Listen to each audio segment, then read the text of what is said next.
George came to visit his sister's family at Tule Lake, and since my father and George's sister's family were friends, so he came to visit us at my barrack. So that's how we met. Tule Lake is a relocation camp for all Japanese.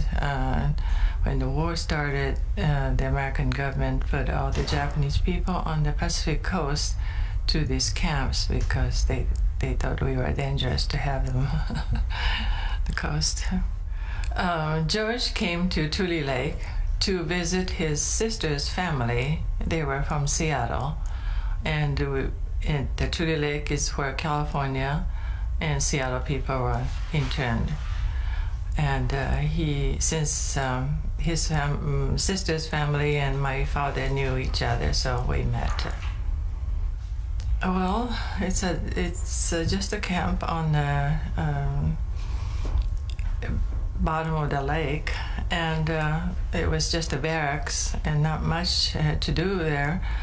So my mother thought I should spend my time studying classical Japanese dance or this koto or ikebana, and that's how I learned to play these instruments. Since there was not much of a way of entertainment, so every weekend we had a variety show. And what I learned the daytime, the weekend, I perform on the stage. So that kept me busy. And my mother would make all my costumes or get it from storage in Sacramento. And so I was able to wear my beautiful kimono and perform on the stage. No, he was there just one day or two, and just met once or twice. No, he went right back to Fort Snelling. I was taken to Japan when I was 13 months old, and I lived there for 13 years, and up to 6th grade in Japan. So I actually learned to play koto when I was 7 years old, and then on back to America, and then continued to study a little bit.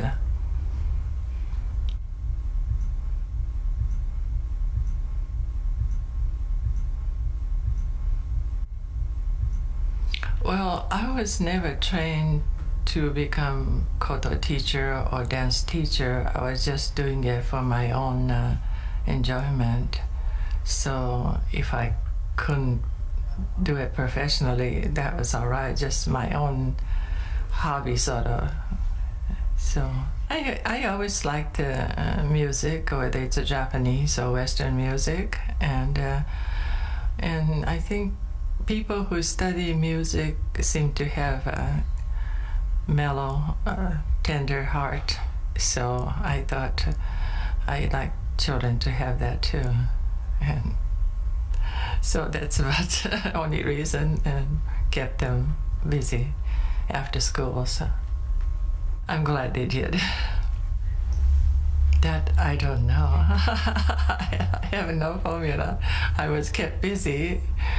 It's almost 50 years now since we've been married, and just did what I had to do every day. That was about it. I have no formula. I have no teaching. I don't know why.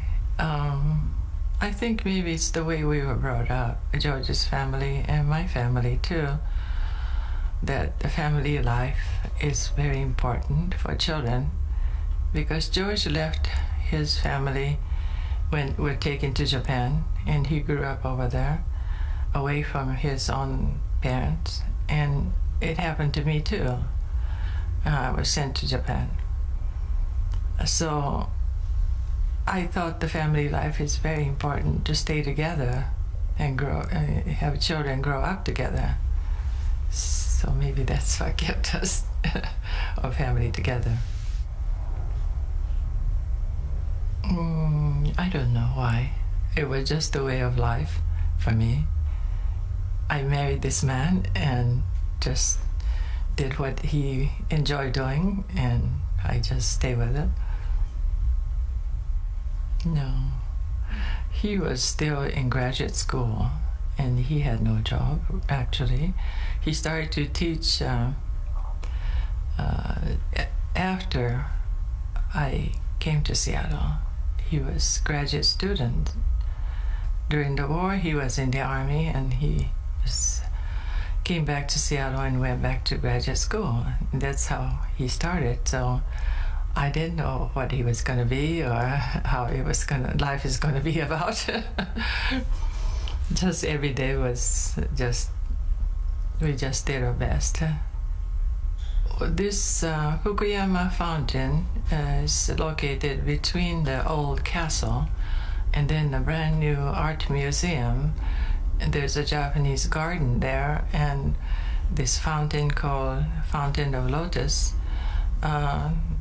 George, remembering when he was a child, he saw the pond there and with the lotus flowers.